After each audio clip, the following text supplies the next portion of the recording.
Salam sejahtera, selamat beraktivitas kembali. Biarlah kiranya hari ini jauh lebih baik daripada hari kemarin. Kita renungkan firman Tuhan Matius 27 ayat 11 sampai 44.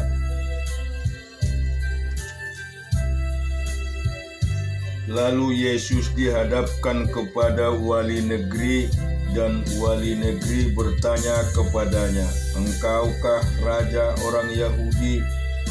Jawab Yesus, "Engkau sendiri mengatakannya." Tetapi atas tuduhan yang diajukan imam-imam kepala dan tua-tua terhadap dia, ia tidak memberi jawab apapun. Maka kata Pilatus kepadanya, "Tidakkah engkau dengar betapa banyaknya tuduhan saksi-saksi ini terhadap engkau?" Tetapi ia tidak menjawab satu kata pun, sehingga wali negeri itu sangat heran. Telah menjadi kebiasaan bagi wali negeri untuk membebaskan satu orang hukuman pada tiap-tiap hari raya itu atas pilihan orang banyak. Dan pada waktu itu ada dalam penjara seorang yang terkenal kejahatannya, yang bernama Yesus Barabas. Karena mereka sudah berkumpul di sana, Pilatus berkata kepada mereka, "Siapakah yang kamu kehendaki kubebaskan bagimu? Yesus Barabas atau Yesus yang disebut Kristus?" Ia memang mengetahui bahwa mereka telah menyerahkan Yesus karena dengki. Ketika Pilatus sedang duduk di kursi pengadilan, istrinya mengirim pesan kepadanya, "Jangan engkau mencampuri perkara orang benar itu. Sebab karena dia aku sangat menderita dalam mimpi tadi malam." Tetapi oleh hasutan imam-imam kepala dan tua-tua, orang banyak bertekad untuk meminta supaya Barabas dibebaskan dan Yesus dihukum mati. Wali negeri menjawab dan berkata kepada mereka, "Siapa di antara kedua orang yang kamu kehendaki kubebaskan bagimu?" Kata mereka, "Barabas." Kata Pilatus kepada mereka, "Jika begitu, apakah yang harus kuperbuat dengan Yesus yang disebut Kristus?" Mereka semua berseru, "Dia harus disalibkan," katanya. Tetapi kejahatan apakah yang telah dilakukannya? Namun mereka makin keras berteriak, "Ia harus disalibkan." Ketika Pilatus melihat bahwa segala usaha akan sia-sia, malah sudah mulai timbul kekacauan, ia mengambil air dan membasuh tangannya, dan di hadapan orang banyak ia berkata, "Aku tidak bersalah terhadap darah orang ini. Itu urusan kamu sendiri." Dan seluruh rakyat itu menjawab, "Biarlah darahnya ditanggung atas kami dan atas anak-anak kami." Lalu ia membebaskan Barabas bagi mereka, tetapi Yesus disesahnya lalu diserahkan untuk disalibkan. Kemudian serdadu-serdadu wali negeri membawa Yesus ke gedung pengadilan, lalu memanggil seluruh pasukan berkumpul sekeliling Yesus. Mereka menanggalkan pakaiannya dan mengenakan jubahnya ungu kepadanya. Mereka mengayam sebuah mahkota duri dan menaruhnya di atas kepalanya, lalu memberikan dia sebatang bulu di tangan kanannya.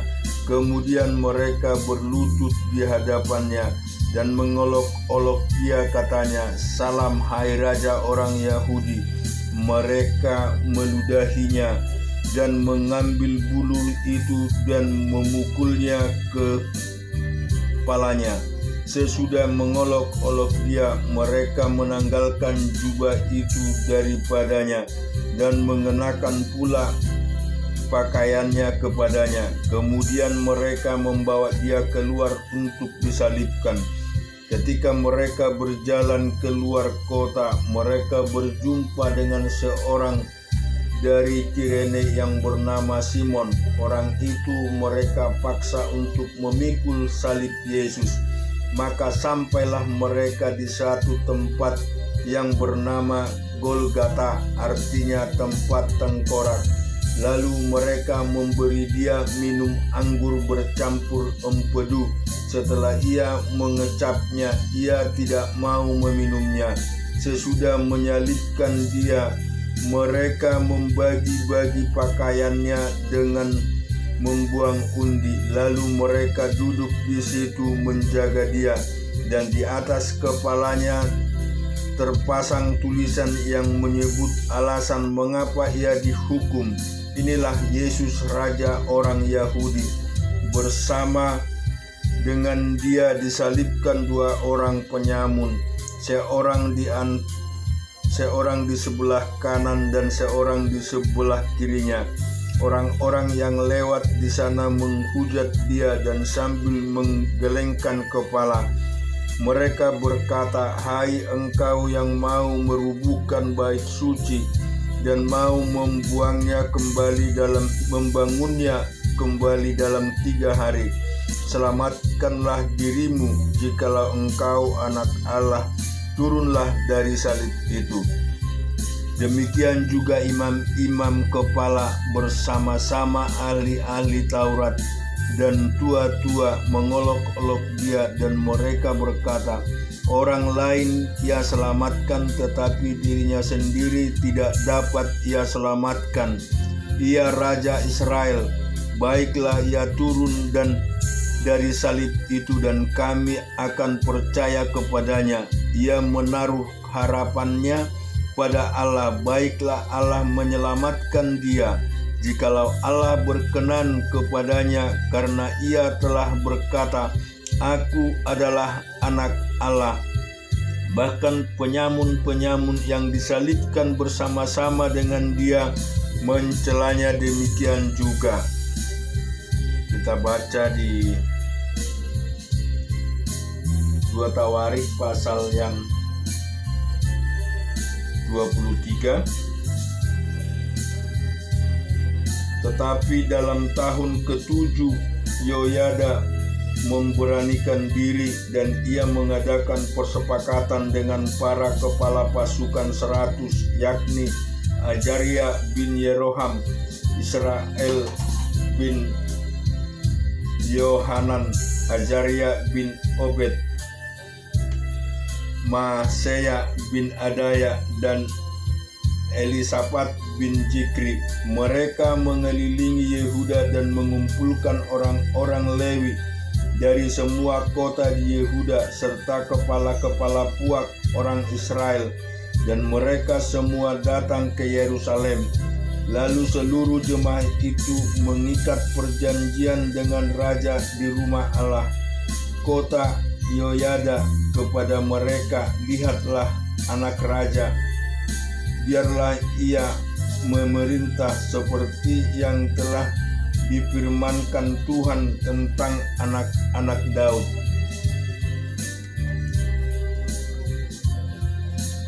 Inilah yang harus kamu lakukan sepertiga dari kamu, yakni yang selesai bertugas pada hari Sabat, baik imam maupun orang Lewi, haruslah menjadi penanggung. Sepertiga lagi haruslah berada di istana raja, dan sepertiga pula di pintu gerbang dasar, sedang seluruh rakyat haruslah berada di pelataran rumah Tuhan. Siapapun tidak boleh memasuki rumah Tuhan selain daripada para imam dan orang-orang Lewi yang bertugas. Mereka boleh masuk karena mereka kudus, tetapi seluruh rakyat haruslah mentaati peraturan Tuhan. Dalam pada itu orang-orang Lewi haruslah mengelilingi raja dari segala penjuru, masing-masing dengan senjatanya di tangannya. Dan siapa yang memasuki rumah itu haruslah dibunuh, dan baiklah kamu menyertai raja setiap kali ia keluar untuk masuk. Orang-orang Lewi dan seluruh Yehuda melakukan tempat seperti yang diperintahkan Imam Yoyada, masing-masing mengambil orang yang selesai bertugas pada hari Sabat bersama-sama dengan orang-orang yang masuk bertugas pada hari itu, karena Imam Yoyada tidak membebaskan rombongan-rombongan itu. Lalu Imam Yoyada memberikan kepada para kepala pasukan 100 itu tombak-tombak, putar-putar, dan perisai-perisai kepunyaan Raja Daud yang ada di rumah Allah. Ia menempatkan seluruh rakyat masing-masing dengan lembing di tangannya di lambung kanan sampai ke lambung kiri rumah itu, dengan mengelilingi mezbah dan rumah itu untuk melindungi raja. Sesudah itu Yoyada dan anak-anaknya membawa anak raja itu keluar, mengenakan jejamang kepadanya dan memberikan hukum Allah kepadanya. Mereka menobatkan dia menjadi raja serta mengurapinya. Lalu berserulah rakyat, hiduplah raja. Ketika Ataya mendengar perkik rakyat yang berlari-lari menyambut raja dan memuji-muji dia, pergilah ia mendapatkan rakyat ke dalam rumah Tuhan. Lalu dilihatnyalah raja berdiri dekat tiang pada jalan masuk dengan para pemimpin, dengan para pemegang napiri ada dekat raja, dan seluruh rakyat negeri bersukaria sambil meniup napiri, sedang para penyanyi dengan alat-alat musik mereka memimpin nyanyian puji-pujian. Maka Ataya mengoyakkan pakaiannya sambil berkata, "Kianat, kianat." Tetapi Imam Yoyada menyuruh keluar para kepala pasukan 100, yakni orang-orang yang mengepalai tentara. Katanya kepada mereka, "Bawalah dia keluar dari antara barisan. Siapa yang memihak kepadanya harus dibunuh dengan pedang." Sebab imam itu telah berkata tadinya, "Jangan kamu membunuhnya di rumah Tuhan." Lalu mereka menangkap perempuan itu. Pada waktu ia sampai ke jalan masuk istana raja pada pintu gerbang kuda, dibunuhlah ia di situ. Kemudian Yoyada mengikat perjanjian antara dia dengan segenap rakyat dan raja, bahwa mereka menjadi umat Tuhan. Sesudah itu masuklah seluruh rakyat ke rumah Bel, lalu merobohkannya. Mereka memecahkan mezbah-mezbahnya dan patung-patungnya, dan membunuh Matan imam Bel di depan mezbah-mezbah itu. Kemudian Yoyada menyerahkan pengawasan atas rumah Tuhan kepada imam-imam dan orang-orang Lewi yang telah dibagi-bagi dalam rombongan oleh Daud untuk bertugas di dalam rumah Tuhan, yakni untuk mempersembahkan korban bakaran kepada Tuhan seperti tertulis di dalam Taurat Musa, dengan sukaria dan dengan nyanyian menurut petunjuk Daud. Juga ditempatkannya penunggu-penunggu pintu pada pintu-pintu gerbang rumah Tuhan, supaya dalam hal apapun juga yang masuk ke seorang yang najis. Sesudah itu ia mengajak para kepala pasukan 100, para maka para pemerintah rakyat dan seluruh rakyat negeri itu membawa raja turun dari rumah Tuhan. Mereka masuk ke istana raja melalui pintu gerbang atas, lalu mendudukkan raja ke atas tahta kerajaan. Bersukarialah seluruh rakyat negeri dan amanlah kota itu setelah Atalia mati dibunuh dengan pedang. Kita juga membaca di dalam Bilangan 32 ayat 21 sampai dengan 43. Dan setiap orang dari kamu yang telah bersenjata hendak menyeberangi sungai Yordan di hadapan Tuhan sampai ia menghalau musuhnya dan di hadapannya, sehingga negeri itu takut ke kamu pula, maka akan bebaslah kamu dari kewajibanmu kepada Tuhan dan kepada Israel, dan negeri ini pun akan menjadi milikmu di hadapan Tuhan. Tetapi jika kamu tidak berbuat demikian, sesungguhnya kamu berdosa kepada Tuhan, dan kamu akan mengalami bahwa dosamu itu akan menimpa kamu. Dikirimlah kota-kota bagi anak-anakmu dan kadang-kadang bagi kambing dombamu, dan perbuatlah apa yang telah kamu ucapkan. Maka berkatalah Bani Gad dan Bani Ruben itu kepada Musa, hamba-hambamu ini akan berbuat seperti yang diperintahkan Tuanku. Anak-anak dan istri-istri kami, ternak dan hewan kami akan tinggal di sini di kota-kota Gilead. Tetapi hamba-hambamu ini akan menyeberang di hadapan Tuhan untuk bertempur, yakni setiap orang yang bersenjata untuk berperang, seperti yang dikatakan Tuanku. Lalu Musa memberi perintah mengenai mereka kepada Imam Eleazar dan kepada Yosua bin Nun dan kepada kepala-kepala puak dari suku-suku Israel.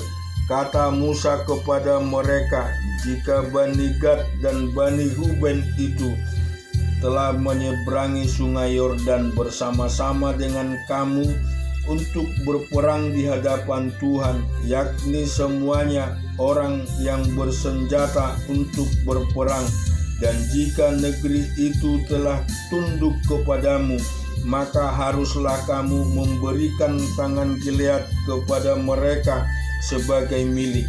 Tetapi jika mereka tidak menyeberang dengan bersenjata bersama-sama dengan kamu, maka haruslah mereka menerima tanah miliknya di tengah-tengah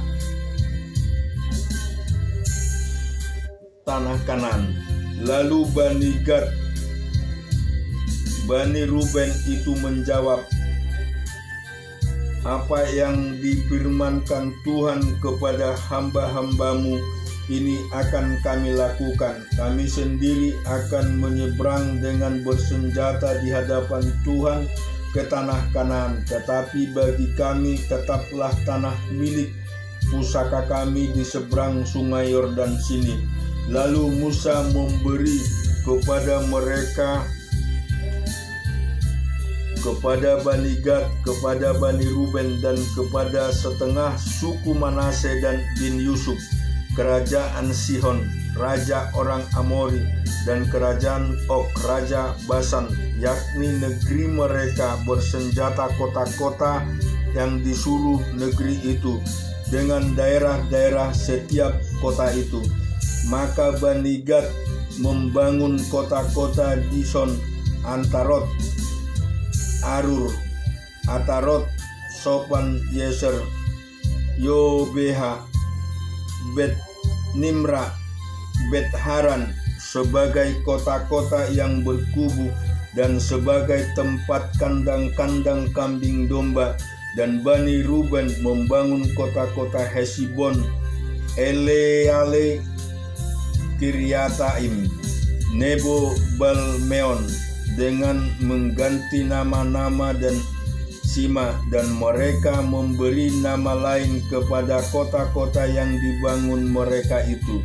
Bani Mahir bin Manase pergi ke Gilead, mereka merebutnya dan menghalaukan orang Amori yang ada di sana. Lalu Musa memberikan Gilead kepada Mahir bin Manase dan diamlah ia di sana.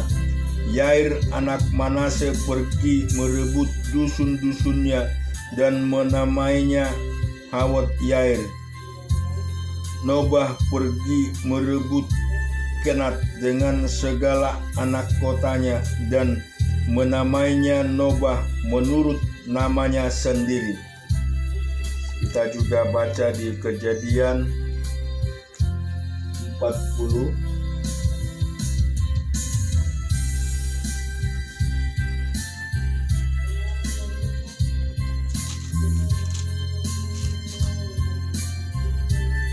Sesudah semua itu terjadi bahwa juru minum Raja Mesir dan juru rotinya membuat kesalahan terhadap tuannya Raja Mesir.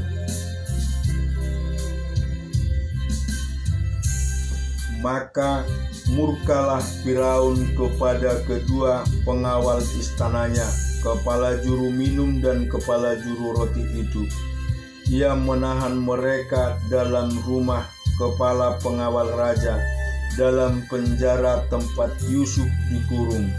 Kepada pengawal raja menempatkan Yusuf bersama-sama dengan mereka untuk melayani mereka. Demikian mereka ditahan beberapa waktu lamanya.